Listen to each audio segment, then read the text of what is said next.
and welcome to Saturday Mourning Cartoons, the Collider weekly podcast for all things animation, including reviews and interviews, coming to you from a rafting trip along the Amazon River that will definitely not go wrong in any way, shape, or form. I'll be your co-host, Sean Paul Ellis, and joining me today, after, surprise, surprise, my Amazon River rafting trip went really poorly. Thankfully, I've been able to befriend him because he's a Neanderthal from a neighboring clan. It's my co-host, Dave Trumbore. David, how you doing, buddy? Doing good, bud. Thanks for stopping on by and paying us a visit down here in Neanderthal land. It's weird that we speak the same languages, having never met before, and eons of time between us. You know what? I'm not going to ask any questions because you know why? If it wasn't for you and your entire Neanderthal clan, I would be isolated and alone. Look, and we are happy to help our fellow, well, I guess not fellow, our cousins, the Homo sapiens, who will never do us wrong and run us to extinction. So we do appreciate that. Oh, don't worry. Trust me. We've got a great track record in the future of not doing anything bad to people who are indigenous to an area. That's good to know. Looking forward to it. Just feel like we are starting this episode with just an apology note. Isn't that every episode by this point now? Anytime we talk about a show that's older than like a year, it comes prepackaged with an apology for everything that the shows have done wrong in the past. Oh my god. Yeah. Well, this is we're not as big of an offender with this one. No, I don't think so. This was pretty legit. Yeah, this is not bad. A couple things here and there, minor quips. Yeah, just some minor little things that are there. Because, some things definitely could have gone wrong based on the time that this was released. 100%. We're talking about 1974. We're going all the way back, way back to 1974. In the prehistory era of 1974. Dave and I, that's our Jurassic period. It is. So we're just, we're going all the way back to that period. Because today we're going to thankfully talk about Valley of the Dinosaurs. Man, what an interesting show. Just to let you guys know, its title is just Valley of the Dinosaurs, not Valley of the Dinosaurs, man. just to let you know. That would have been a great title, though. I would have loved that, too. Whoa, it's like Valley of the Dinosaurs, man. Whoa. Yeah, I got to start putting commas in just how I talk in everyday life. That's also good for me to edit and not, like, put extra space in between that part, or none at all. Yeah, do it and don't give anybody any context. Nope. And just make me seem like a complete fool. Valley of the Dinosaur Man.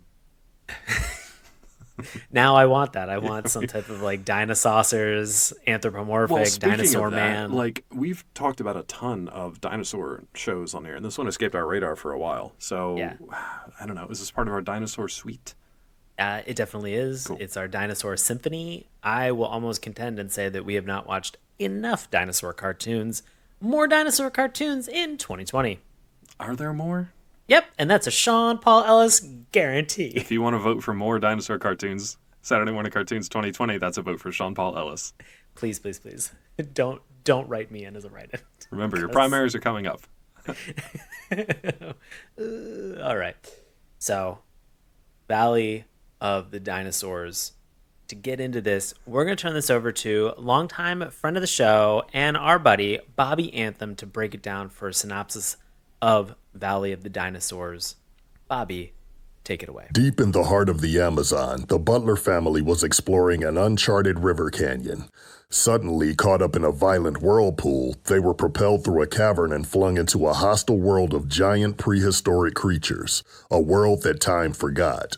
Now, befriended by a family of cave dwellers, each day is an adventure and survival for the Butlers in the Valley of the Dinosaurs. Perfect. As always, Bobby, thank you so much, man. We really do appreciate it.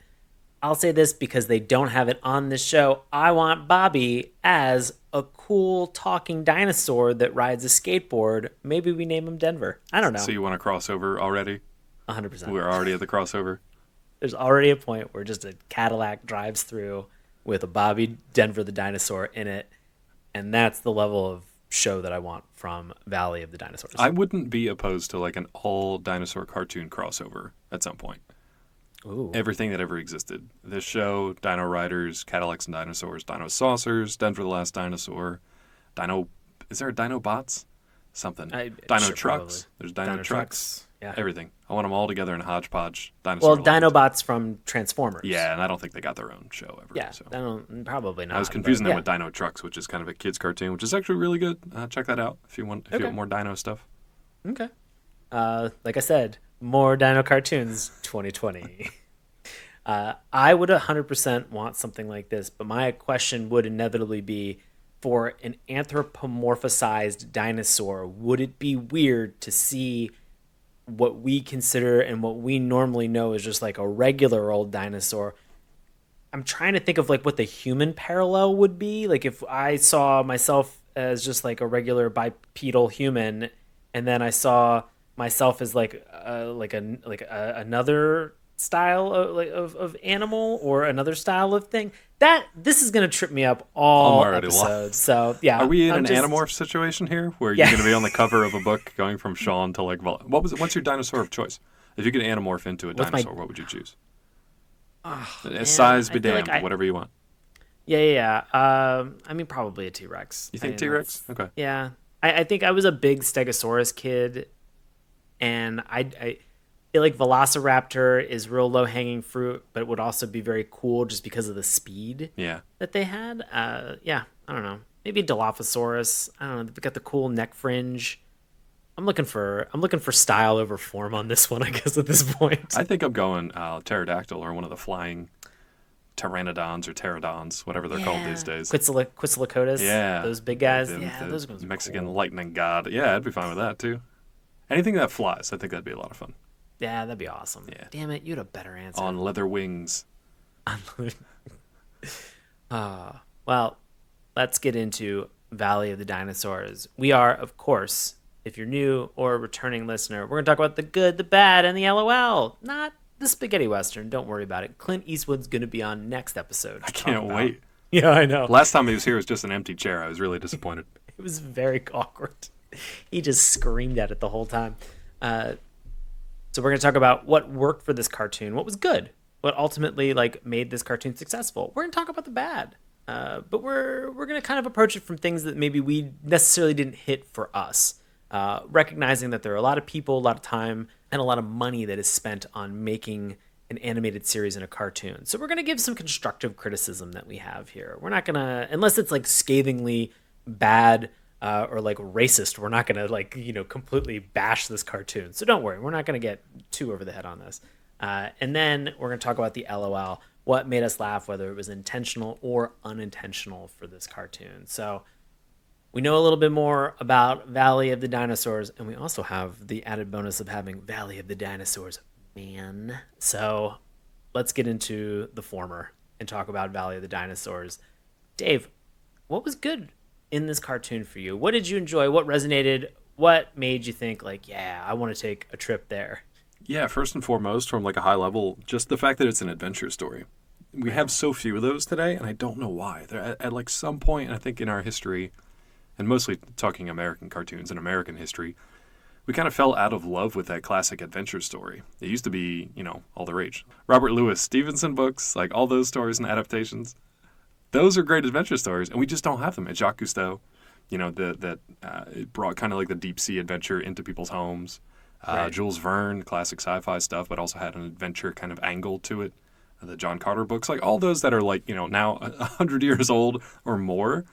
Everybody was like into the adventure stuff for a time. Even Disney, they were just like, well, we need a section of the park that's just dedicated to like adventure, in quotes. Right. Whether it's Western adventure or deep sea adventure or, high flying adventure, any of that stuff. We just don't have that anymore. So it was nice to kind of revisit this classic adventure story for starters. How about you? We've talked about this, or maybe we haven't talked about this in a couple episodes, but just really the introduction. The introduction for this gives you all the context and the backstory that you need for the origin story to be able to successfully just drop you into this world and allow you to hang out with the Butler family, as well as also all the Neanderthals that you have. I love the fact that they didn't feel the need to spend any additional time saying, okay, well, we're going to have an origin story where it's like the Butler family like packing up the car and going to the Amazon and traveling. Like, they're just like, no, we got all of that done in a little over 30-second theme song with a real banger that's going in there as well. And then they drop you in and you can just kind of enjoy the world. And I think it does a great job of kind of like setting you up, giving you an introduction.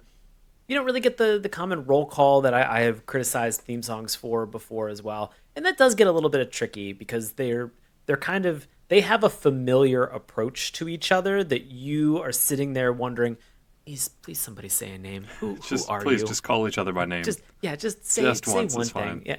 And then you get Katie, who's finally says like her brother's name, and you're like, oh, okay, thankfully I've got one out of a scorecard of like 8 people that I can check off right now, so great. But I think it's a really fun and interesting way to kind of skip a lot of that time or sort of that dead space that you would have in like in an intro episode to kind of do all the setup. Yeah. Do it in the theme song, take care of it, get into the fun of the world, and especially with something like Valley of the Dinosaurs. I don't know, me being a child, I wanted to be a paleontologist for probably ever, and then somebody was like, well, those jobs really don't exist, and I was like, well, I think they do. They kind of do, but not in the way that they're super cool and like Jurassic Park and Valley of the Dinosaurs and all that. So exactly. So I was like, wait, not like an Indiana Jones thing? Right. And people are like, no, that doesn't actually exist. So there went my college plans pretty quickly. So except for University of Pittsburgh does have a degree program in it. So it is also San Francisco. Indiana Jones? Yeah. So does San Francisco City College also has one. Love it. Just Indiana Jones studies. Love that throwback. And I can't wait for the next semester where they talk about Indiana Jones 5. It's going to be amazing. Re-enroll. And you can take classes online. Yeah, perfect. But yeah, I think being able to kind of have such a fun introduction, introduce you to the world, get you ready, get you prepped, drop you in it to let you have fun. I think that was unbelievably successful for this cartoon. I liked it, but I also wouldn't be opposed if they ever wanted to like reboot this and make their own version of like Valley of the Dinosaurs now, cartoon or otherwise. I'd be fine with more of an origin story, just to reintroduce people to the world. I think it worked really well for this series, but you don't really get the sense that we know anything about the Butler family. We don't know where they came from. We don't know how long they've kind of been like, is this just like a family trip they're taking in the Amazon, or is it like a research trip or what? Yeah. I love the idea of like it starts out in like a family counseling session, and it is heated. It's raw. And they are real raw, and they are getting into it.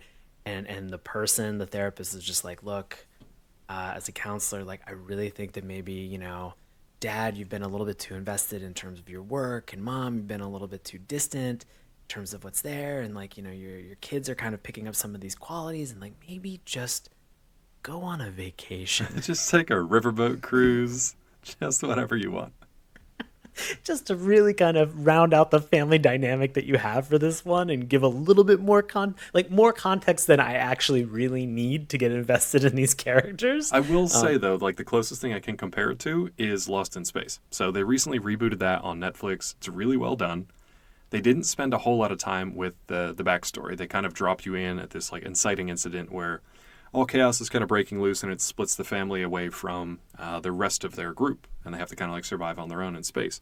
Really well done series, really good sci-fi and adventure series. Unfortunately, that's coming to a close with their next season, so that'll be the end of that. But a similar kind of premise to Valley of the Dinosaurs, where essentially it's a family unit, first of all, which I like, and they're kind of tossed into a world that is very unfamiliar to them. But luckily, there are some friendly faces here to help them along. Before we get into that, I just want to comment on the theme song real quick. I like the two. I like the theme song. I like the way they introduce everything. The synopsis that you just heard Bobby read is straight from the theme song. So it's the exact same thing they say in the theme song. The narrator says, as literally the events that he's describing are being animated on the screen in front of you. But yeah, that's all you need. And I like that it's got a 70s kind of feel to it, but it also is a throwback to the Hanna-Barbera theme songs of the 60s with like Johnny Quest, a little bit of like Space Ghost in there. You've got some Herculoids in there too, which I believe came later, depending on my timing. But yeah, it's got that kind of expected, familiar Hanna-Barbera theme song sound. So I really like that. Yeah. And just keeping along with the Hanna-Barbera theme and idea is a lot of the animation that they have for this. It's going to immediately feel accessible and very nostalgic if you're a fan of Johnny Quest or Thundar the Barbarian. I mean, these are things that you look at the animation for the dad and you're like, yeah, just put a red shirt on him and silver hair and you've got Race Bannon. Like, I thought he looked a little bit like Jack Hanna too. He's like a combination of the two. I could see that. Yeah. Yeah, they definitely, they definitely do a great job in just kind of like creating something that's familiar yet a little bit unique. I definitely liked the personalities that they had for the family. Like nobody kind of felt bland. No, nobody kind of felt one note. Whether you liked them or not, that's not what we're talking about here. But they were well drawn, and I mean that both in terms of animation, but also in terms of like character design. They were individual, unique characters, and yeah, they were a little stereotypical at times, but for the most part, they stood on their own. You knew exactly who you had with each character. Yeah. And I mean, they do a good job of kind of even, they have some one-to-one parody in terms of the actual Butler family and the Neanderthal family that you have. It's like when the Jetsons meet the Flintstones. Exactly. Right. So it's oh my gosh, okay, let me pitch this. Okay, pitch. It's pitch space family therapy. You got me so far. And it's the Butler family all seated around, and they are raw, R-A-W. And they are getting into it. And then the counselor is like, you know what you guys need to do? Like, Dad, you've been doing this. Mom, you've been doing this. Kids, blah, blah, blah. You guys need to take a time travel trip as a family. And that's how this actually starts. I like that it's a setup. It's a time travel setup. And like after the first episode, they're just like, oh yeah, well, we could have just always left. We've got like space stuff. And I'm like, oh, well, yeah, that makes total sense. Yeah, total sense to us Neanderthals, space stuff. I do love the idea that it's like a Terra Nova situation, though, where they're just like, well, you guys just go decompress in the distant past. You'll be fine. Just come back whenever you're ready and bring some resources with you. Right. But I will say it is kind of fun to see sort of that Flintstones and Jetsons kind of comparison that they have for both of the families that really kind of take center stage for this cartoon to sort of see where they are. I'll say the Neanderthals not as maybe distinct, not as maybe as interesting, but definitely very active in terms of what they're doing. Yeah, and I love the fact that we didn't just see a quote-unquote like American family dropped into the past and then they have to battle against like primitive like cave dwellers or like primitive warriors or anything like that. They actually just befriend this Neanderthal family very quickly. They help them out of a jam, and then they work side by side to kind of survive the distant past. And I was like, that's interesting because it's not just one family unit that we're following in the middle of all these trials. We're actually getting to see two. And like Sean said, the kind of modern family is definitely more, they get more of the focus, they get more of the development than the Neanderthal family. But the Neanderthals do get some of their time in the spotlight too. Right. Yeah, it was nice. Yeah, I think probably one of my favorite things about this show, or at least this episode that we watched, which we watched the first episode for this Forbidden Fruit, which thankfully, if you're listening and you're like, man, I wish I could find that, don't worry, it's available on Dailymotion. Just go Google search it. It's very, very quickly accessible. Yeah, Warner Brothers owns it, but they don't even know what they have, so don't worry about it. Yeah, you're fine. This episode, Forbidden Fruit, is a great lesson in just incremental heightening in terms of what's happening within the plot. Plussing it. And they do a great job with it, like consistently throughout. A little bit of humor splashed in there every once in a while. But just to kind of give you like a recap, there's a threat regarding like a very large dinosaur called Malik, who is coming after them. Sort of. He's coming after something that they stole. And so then there's the reveal about like this actual like stolen fruit, the forbidden fruit, hence the title of the episode. There's a cave-in. There's flooding that then results in the cave, and then the kids run off. There's a dinosaur attack from a different little cute dinosaur. Exactly. And so there's all these things that kind of take place that just sort of do a great job of just kind of increasing the stakes throughout the actual episode. And I feel like we've watched so much Hanna-Barbera stuff at this point. There are some times where you dropped into a plot and it's just like very one note. It's like, oh, we've got to walk over there and then we're successful. And you're like, oh my God. And then there's a musical number and then they come back to it after commercial. Looking at you, Groovin' Ghoulies. And so it's there are a bunch of challenges that they have in terms of how they put together and actually structure a story. It's crazy to think that this one had so many good beats to it consistently and put them in situations where they were able to leverage very specific skills that the Butler family had to be able to help get out of these situations, which you and I think, both really enjoyed the fact that there were some very basic techniques that they had in regarding science to kind of work through some of the problems. That was really cool to see. That was cool. There was a 90s cartoon back in the day. I can't remember the name of it now. Maybe you'll know it off the top of your head. But it centered on a group of cavemen. It was kind of like the Croods, right? But like 15, maybe even 20 years before that came out. One of the cavemen kids was like really scientifically gifted. He's always testing stuff. He was always experimenting, and most of the time it blew up in his face. But every once in a while, he would come up with a unique tool or an invention that would actually help. Like, I think he like basically invents the wheel, and everybody laughs at him for a while, but then everybody starts using it. I can't remember the name. It might have been Crow, or I might be confusing that with the Croods. It might have been CRO, Crow. That might also be a video game. There's like a weird pocket of my brain that just has like media from prehistoric stories that are all like jumbled together, so I don't remember exactly which one it was, but I remembered liking that. So it is in fact Crow. Is it Crow?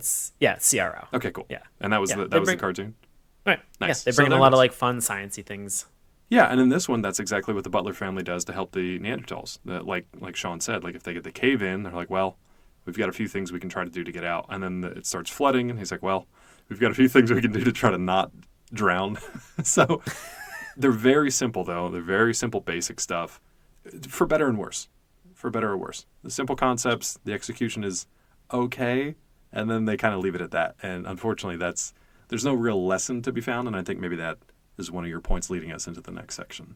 Yeah, this definitely was a jumping off point for me, because I enjoyed seeing things. They talk about some simple machines that they have that are available. They talk a little bit about water pressure and kind of trying to get them out of the flood jam. But the problem is that they explain and they kind of show these things, but they don't mention the science behind what's there. And I don't need like a giant explanation about how some of these things work.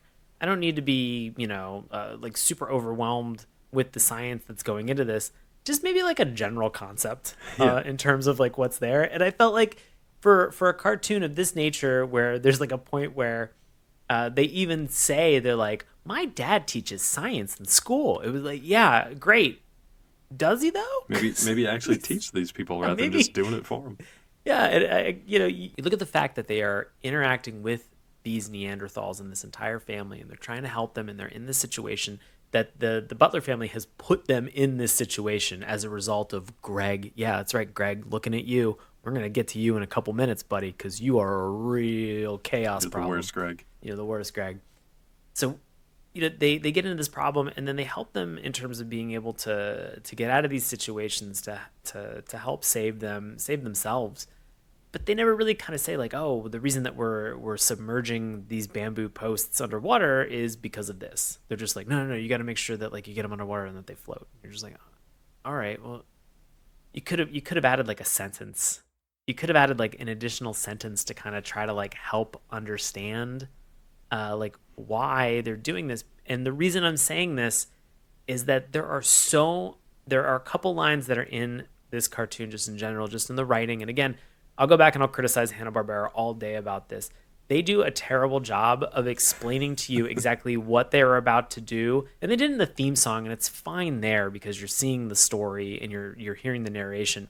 But in the episode themselves, they make and they say things that they're doing at the exact same time. And that is so frustrating to me when somebody's just dictate like, the actions that we're seeing as they're doing it. Yeah. There's like a moment where we have one of the Neanderthal girls. She's the young daughter, Tana, and she says something. She's like, the vine is tied to the tree, and she just accomplished tying the vine to the tree. And Greg, I still hate you, Greg. We saw him watch her do that task, and they just feel the need sometimes for these older cartoons to just narrate what they were doing. I think we even saw a lot of instances of this in Emergency Plus 4. Definitely. These things are just rampant in terms of what they were there. That's just like a cost-saving measure, because they can just like a couple mouth flaps and just like saves you like 2 seconds of time that you don't have to really animate much because you already did the thing. But I feel like they could have swapped out the vine is tied to the tree with just something of, how did you know it's a lever? Well, it's a simple machine. Let me explain this to you. And you're just like, oh, okay, great. Like, end of topic. I didn't need much more than that. I just felt like it was a missed opportunity to kind of just, if you're going to state science, just give me a little bit of science. I will say I liked the bit where they tie a bunch of bamboo poles together, which I have a few out back. They're not completely hollow, so I don't know if that only... I don't know how that worked. But I like that they tied all the bamboo poles together, and then they, put the stoppers in both ends, and then just popped it out from inside to outside. Because I was like, how are they going to get that stopper out from the one that's outside? Yeah. And they just use like water pressure from inside, which I'd have to Mythbusters that one. I don't know that would work in any way, shape, or form with the way that they did that. And also, like, if you can build a bamboo siphon to reach up and all the way out of the cave like that, just make it a ladder. Just turn it into a ladder. If you can tie all those things together, just make a ladder, buds. You'll be fine. Yeah. I like the idea of it, though. It was just like the execution and the education of it was lacking. Right. But, like the ending of a movie with Meryl Streep, Philip Seymour Hoffman, and Amy Adams, I have doubt. That was a stretch. That was a real stretch. That was a reach. But did you just watch that this weekend? No, I didn't. Okay. I wrote that, and I've been saving that forever, Dave. From a movie that came out. It was like 2015. It was 2008. Oh my God, it was that long ago? Yeah, it was that long ago. Good Lord. Yeah, 12-year-old jokes here. It makes me really sad to think that 2008 was 12 years ago. But moving on. If you guys are wondering, like, hey, this show they're talking about, I think they have the wrong title. I think they're thinking of Land of the Lost. You're not super wrong.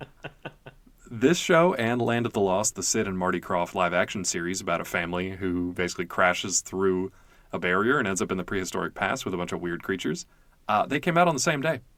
Yeah. This cartoon we're talking about and the live-action series came out on the same day, 2 different networks. So Valley of the Dinosaurs came out on CBS. Land of the Lost came out on NBC. I think it was September 4th or so of 1974. Same day, same premise, two different families, 2 different mediums, 2 different networks. Thought it was interesting, though. They separate themselves a little bit, but I don't know if it's enough. It's interesting to note it was the same rafting company booked for Time Travel Rafts. I don't know why they both went with this one. Yeah. It's sometimes you state the title of what the actual business is, and people show up and they're like, "Well, what is Time Travel Rafts?" And you're like, "Well, don't worry about it. It's just marketing. It's just really good marketing. Yeah, you're definitely not going to crash land in the same place. I think in Land of the Lost, it was like, what would be more terrifying for you? Driving along and then the road just gives way and you find yourself transported to the past, or being on like an Amazon River rafting trip and getting sucked down into the river through a whirlpool and then ending up in the distant past? What's worse for you? Both. Both Dave. are worst. Yeah, because the raft is on top of the car. Oh no. Yeah, and the road starts to break, and then my car just drops down, and then the raft gets underneath it. Yeah. Yikes. It's a bad day for you. D, all of the above. I'll choose D.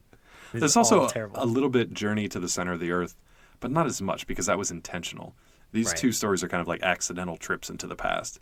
Journey was more of a specifically, Yeah, this is like, oopsie, we traveled to the center of the Earth. Yeah, not Didn't intentionally. mean to. Didn't mean to. Don't know how to Didn't get mean back. to. But that's a great conceit. So again, I go back to like the adventure stories. Like, it doesn't always have to be about a new frontier or exploring the unknown. Like, sometimes something can happen and it'll throw you out of your comfort zone. So you get, you just get tossed somewhere into the distant past and you have to deal with it. It's like Samurai Jack. Same kind of thing. Right. Just no samurais or robots, as far as I know in this one. Nobody's named Jack in this either. Nobody's named Jack. Somebody is named Greg, though. Oh, God. Can we talk about him for a little while? Can I talk about one thing quick? I just want to throw this out there. Yeah. This dog that they have. Oh, yeah. Speaking of rip-offs this between... old dog. Yeah, this old dog. This old dog that we have here is a rip-off of Scooby-Doo. 100%. -100%. Minus the talking. It's just there's no talking animals in this one. Right. The animals, we should mention the dinosaurs, the animals are more or less played straight, like realistically. The brontosaurus named Malik, who's after the fruit, he's not, you can't reason with it. It's basically just going after fruit and just making these kids' life a living hell. The exception to that somewhat are the Butler family's dog and then the Neanderthal family's sort of like cave dog, if you want to call it that. Yeah, named Glump, which is the best name. We have Glump, and we have and then the dog is named Digger. Yeah. And he is a carbon copy of Scooby-Doo. And you're thinking to yourself, man, this came out like at a very specific time in 1974, didn't Scooby-Doo come out at that time? Scooby-Doo came out in 69 was the first episode. This also featured Frank Welker, too. I think Welker was in... As the dog. A couple voices. He might have been a couple times. Probably uncredited, but yeah. Oh, man. Yeah. So it's interesting to kind of see something like that just kind of hit so close to another property that had already been out for like 5 years at that point. Yeah. Kind of a little bit of a bummer ripoff because they could have made the dog really cool. They could have made him really unique. Could have added in anything else other than a Scooby-Doo ripoff. It could have been a wolf that they, happened upon and adopted. It could have been anything. Yeah, anything. Anything other than just like, well, make him look like Scooby-Doo but less interesting. All right. It's Is it very Greg, weird. Is it Greg time? It's Greg time. That's why I deep sighed, because it's Greg time. This little jerk. Every cartoon needs like a character who's just the worst, and Greg is just the worst. Everything else will be fine in this show. Like, crashing or getting sucked down through the river aside, being flung into the distant past with no way to get home. All that aside, Greg, I would have been okay if Greg drowned and they were just like mourning his loss for the length of the season. Rest in peace, Greg. Rest in peace, Greg. Jesus. Look, we're introduced to this thing. So the forbidden fruit, the very first scene that we kind of get after the intro and after a weirdly long montage of just like dinosaurs just stomping around the prehistoric landscape. We see the cave girl, Tana, and I believe we see Katie, the teenage daughter of the Butler family.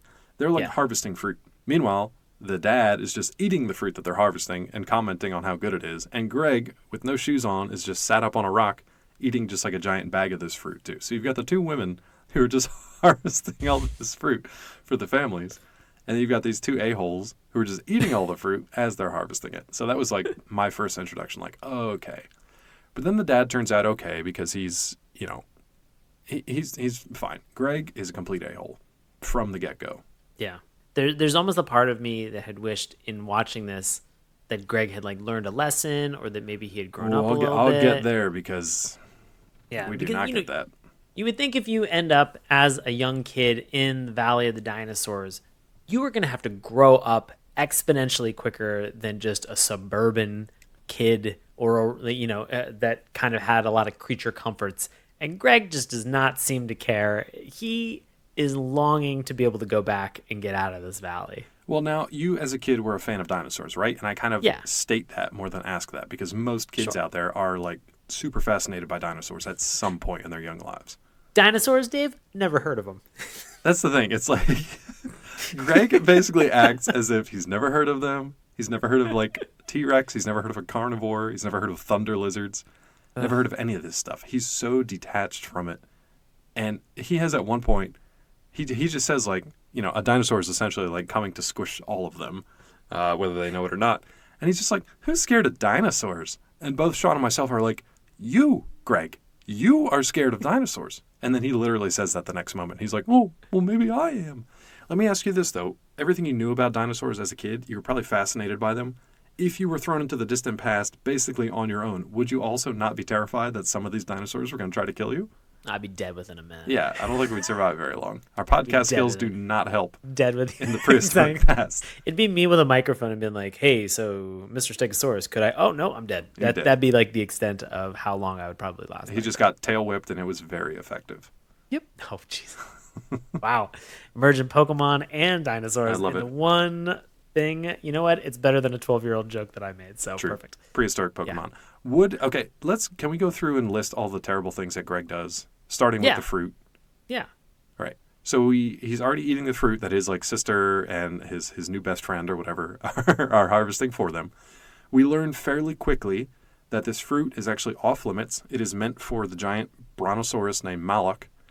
The cave people, they're just like, no, that's the Arak. We leave that alone. We don't take any of it. That's all Malak, so you just leave him alone. The family, for the most part, is just kind of like, oh, okay, we didn't understand. Like, can we take a couple? He's like, no, leave it all. Don't take any back. That's the way it is. That's the way it's been done. Most of the family's like, okay, cool, we got it. We don't wanna ruffle your feathers, step on your toes. This is your home, not ours. They empty out all the baskets and everything that they had, except for frickin' Greg. Yeah, and that we're talking about just sort of the comment or the interaction that they're having between like Garak and the Butler family. And he has this dynamite line that he throws in there. He goes, "We have laws and customs." Yeah. You're basically, you're in our house, so you need to do as we do. And we can learn from you, too. They go back and forth.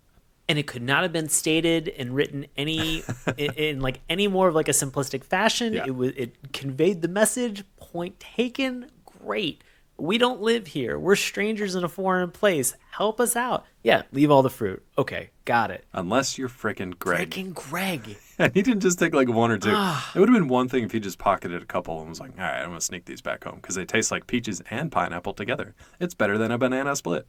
Banana split. What's that? Don't worry, I'll buy you one. Oh my God. All these connections back to like the Greg. main like capitalist world were so just silly to me.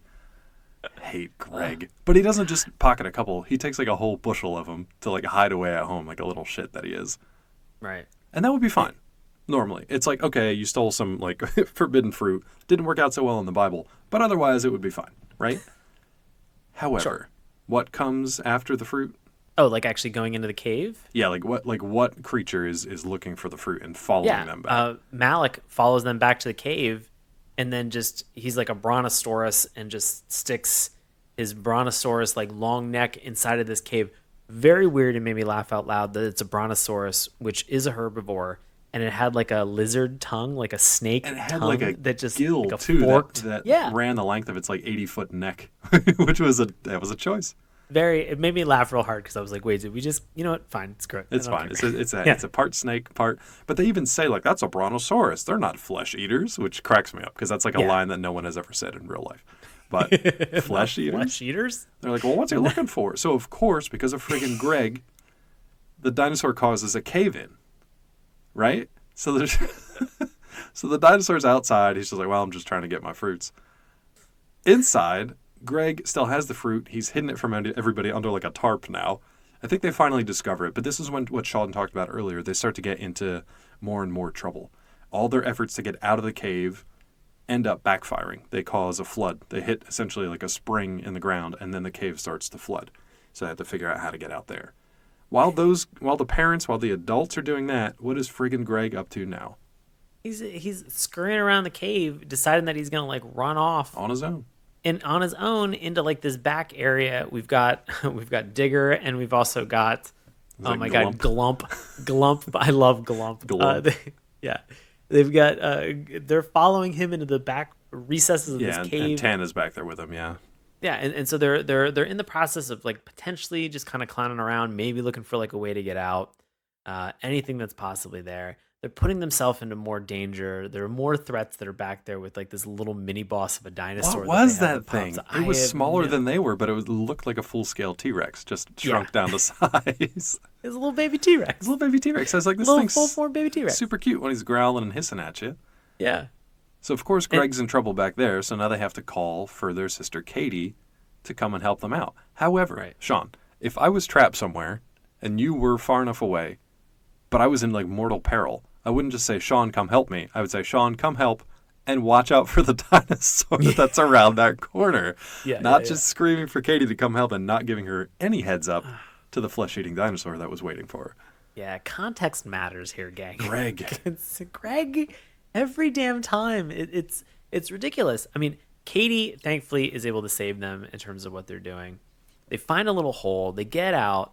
Tana actually knows like where to go in terms of like the paths and like how to get home, like back to their village. Exactly. She runs back there. Nobody's there. They're trying to figure out all these things, and then Greg is like, well, maybe we can start a rock slide on top of this. I'm like, there's a part of me that I'm not like claustrophobic, but the idea of like a cave in around me is like terrifying. And and Greg's stupid, dumb idea is Greg just complicates everything. Like my family is inside of this small cave that is already rapidly filling up with water. Yes, rapidly filling up with water, and it's also beginning.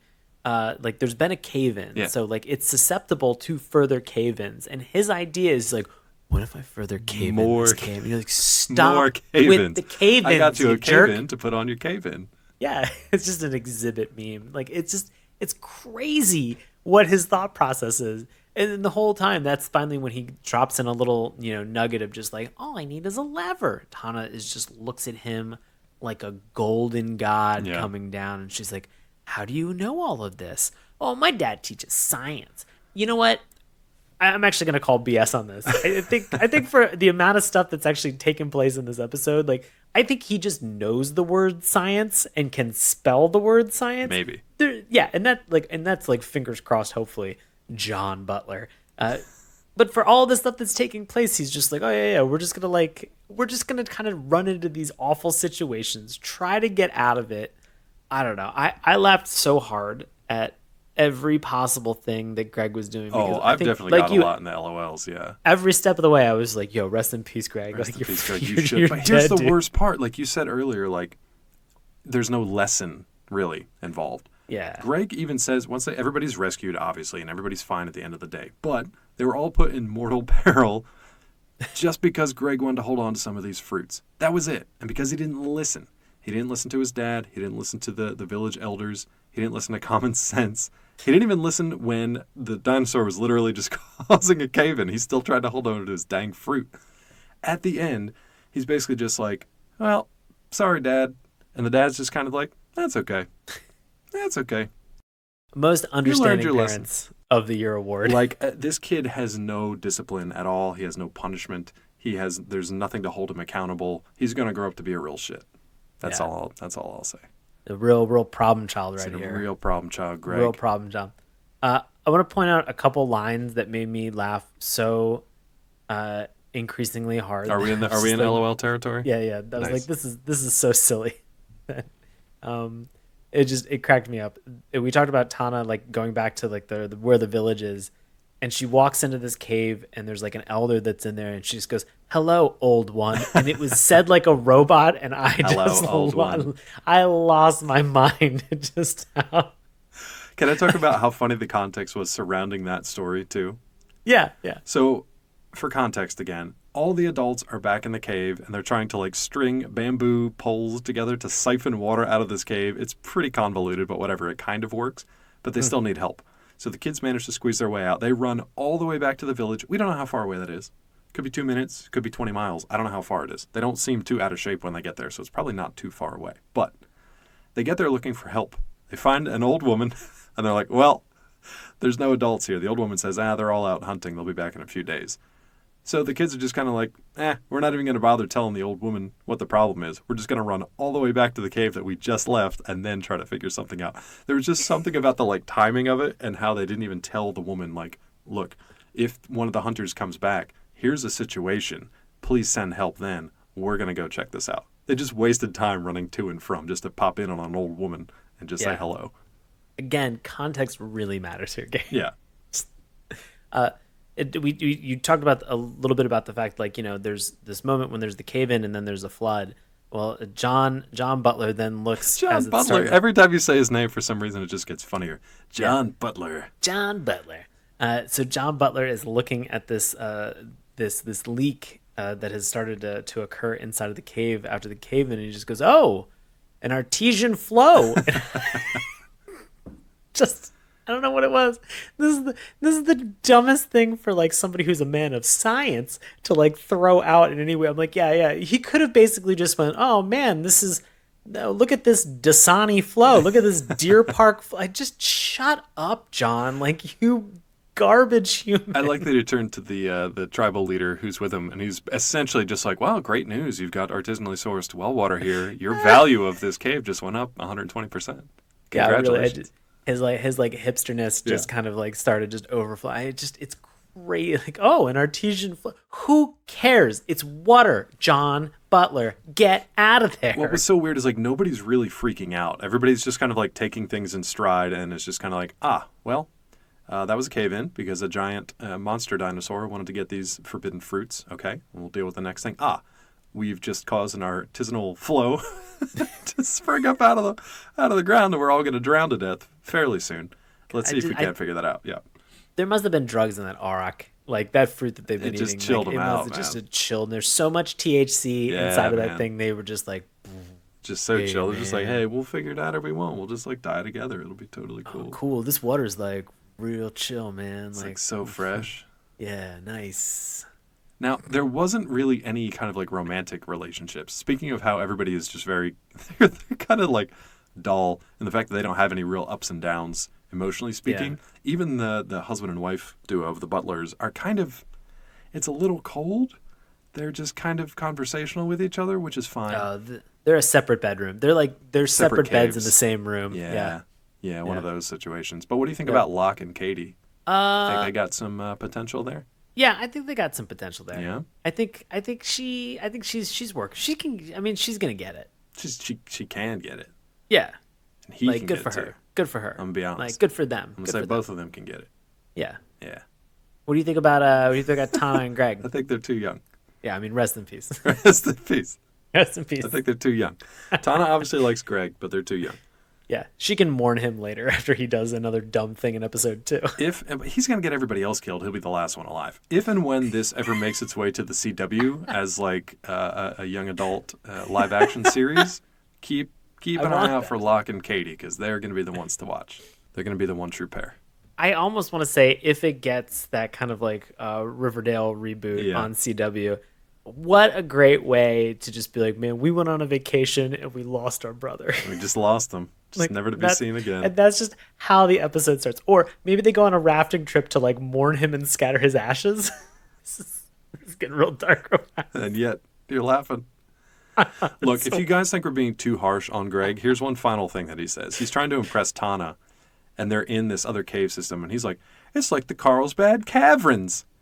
The way he says caverns made me so angry. Like, irrationally so. I think it's because he's done so many stupid things up until this point that when he said Carlsbad Caverns, like he knew something, it just irritated me so much. Greg. Gonna be honest with you, I love to hate Greg on this show. I do too. It's fun. He's the best and the worst. It's fun. I kind of want to watch more episodes just to see what he does, because it's all going to be awful. I hope episode 2 just starts with just a dinosaur foot just mashing Greg. Oh man, rest in peace, Greg. Oh, what a bummer. Can we also talk about the one thing that Katie kind of does that is unintentionally funny, I think? Yes. I think I know exactly what you're talking about. So when Katie goes to rescue Greg and Tana from this little dino, and you mentioned this too in your with some animation. Like, some of the animation you can tell is like hand-drawn background, but some of the stuff stands out. In this case, it's just like this weird purple like stalactite or stalagmite that's just hanging out there, which she uses as like a chair. Like a lion tamer would use a chair. Yeah. To get this. She narrates that too. She does. She's like, I've seen a lion tamer use a chair like this. It's like, okay, we got it, Katie. Just do the thing. So she lures this mini T-Rex over into a hole and just manages to drop him into the hole, which is fine. Like, you would think like he'd be fine there. He'd be chill. He'd be okay. Yeah. She goes the extra mile and just grabs this huge boulder and just rolls it on top of the hole, essentially just prolonging this poor creature to a slow and agonizing death. She buried it alive. And it's the last of its species. Baby T got buried alive. Baby T's buried, R.I.P. Gone. Just rest in peace. Rest in peace, Baby T. I can't believe Katie killed you slowly. There was one moment at the end that really got another laugh out of me too, and it was one where I thought Greg was going to get some comeuppance. After they're all outside and they're rescued, they rescue themselves essentially. They climb up a rope and get out of the ceiling, the roof, whatever, of the cavern. Which again, why couldn't you just build a bamboo ladder? But whatever. When they get outside, Greg says something snarky, so one of the like cavemen leaders just tosses him over his head, just launches him into the air. And it's just like, whoa, Greg's about to get messed up. But then one of the other cavemen catches him and it's fine. He puts him back down. But I was just like, ooh, for a second there, I thought Greg was going to get some rest in peace, some caveman authority. Yeah, the caveman law bringing it down on him. I'll say, it's not a funny moment, but it's interesting to kind of note that, like, they've talked about like Carlsbad Caverns, and they've talked about all these things like banana splits and all things that are familiar to them, things that are they're nostalgic for. This is obviously not where they're from. They're very much strangers here. This is an adjustment, and I love the fact that the Neanderthal family says this line about you seem really like. You seem to want to go back to this place. That line shouldn't have been funny. Right. I laughed for like a split second, and then I just kind of went, "Oh no!" Yeah. Like, I mean, obviously they're not going to understand like culture shock, but that's very clearly what the Butler family is going through. And like, they're trying to adjust. They're trying to figure this out. They're trying to be helpful, but they're also kind of really rubbing it in these Neanderthals' faces that there's this whole other world. There's this whole other time that they're from where these other great things are happening. And it's quote unquote better than the place right now, despite all the Right. hospitality they've extended to them. Yeah. Yeah. I mean, this Neanderthal family is doing nothing but giving them everything that they have and not questioning any of this. And this family is like, oh, well, you know what's better than this Literally peach, everything. this peach pineapple fruit that you guys have? Have you guys ever heard of cars? Just Have you heard of a banana split? yeah, Have you been to shut the up, Carlsbad Caverns? Caverns? Shut up, Greg. It's just it's weird to kind of see that called out in such a fashion in a cartoon. And I'm glad that it was there because you see it a number of times, even in the first episode. And you think to yourself, man, they got to really kind of calm down as a family here. And then they get called out on it. And they've got a good response about, hey, this isn't where we're from. We're trying to figure it out. But at the same time, like, I would think that if you took a botched rafting trip on the Amazon and then you fell into this world, I'm going to go out on a limb. Maybe you're a family that rolls with the punches at that point. Maybe you kind of have to be. They're Maybe like you the have wild to adapt. thornberries. Right. It's like if the wild thornberries fell back into time. I don't know if they ever did that on an episode or not, but it'd be kind of like them. Yeah, I think there were some like flashback episodes with stuff, but I don't think about time travel. Yeah, I don't think so. They didn't quite go that crazy with it. And I'm not going to double check it. So fact check Nope. me and then at me on Twitter. You can do that, listeners. Anything else Yep. from the LOL section for you? Oh, no, man. I should not have laughed that much for this cartoon, but my face hurts. There are definitely some funny moments, both on this show and on that show. So, worth it. Yikes. God. One more All right. dinosaur show in the books. Here we go. Let's get into our recommendations. Oh, boy. So, Valley of the Dinosaurs. If you're returning or if you are a new listener, we can recommend a cartoon. We can tell you why we think it's a good investment of your time to check this out and maybe go beyond just the episode that we watched for the show. We can also say we don't think it's a good idea to watch this. We can discourage you from watching this cartoon, and we can give you a justification of why you would better serve your time watching Castlevania Season 3 on Netflix right now. Yeah. Which, if you haven't done that, just go do that. Go do that. If we say we don't recommend something, we can go one step further and we can dip a cartoon. Yes, the dip from Who Framed Roger Rabbit. We can dunk this cartoon and we can get rid of the entire Butler family. Greg but probably included. only Greg. Yeah. Probably only Greg. Solo dip Greg. Yeah, gosh. Keep we need Katie. to come up with oh boy.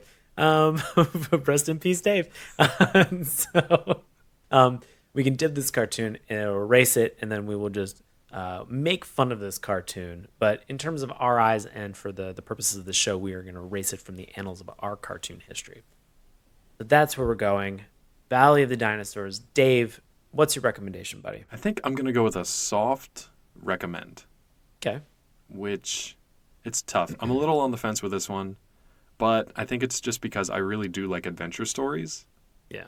And we don't have nearly enough of them these days. Now, granted, this was back in 1974, but if you're looking for that kind of story, this is a good one to go back and watch, especially if you like cartoons. If you're looking to complete your Hanna-Barbera collection, your dinosaur cartoon collection, this is one that you can knock both of those out at the same time.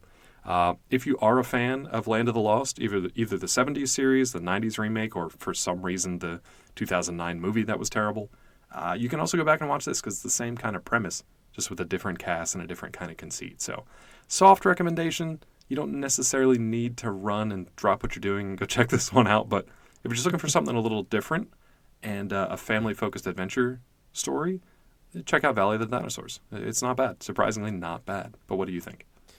When you say surprisingly not bad, that's actually kind of how I'm approaching this. I am so surprised that this is not worse. Yeah, could have been real bad. Could have been real bad.